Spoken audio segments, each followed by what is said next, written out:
দাঁড়াও দাঁড়াও দাঁড়াও, নামো নামো নামো, খুলনা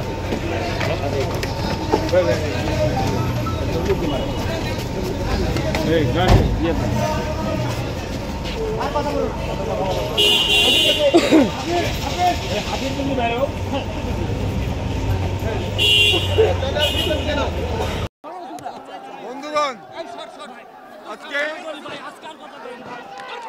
এই সন্ত্রাসী আওয়ামী লীগ সরকার, পুলিশ বাহিনী আমাদের শান্তিপূর্ণ এই মহাসমাবেশকে বন্ধ করার লক্ষ্যে তারা একের পর এক গুলি গ্রেনেড বর্ষণ করে আমাদের এই সভাকে ধ্বংস করে দিচ্ছে, বিনষ্ট করে দিচ্ছে।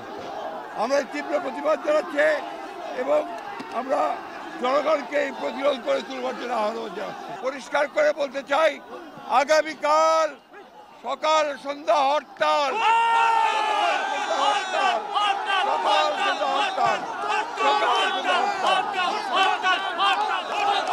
হরতাল, কালকে সকাল সন্ধ্যা হরতাল।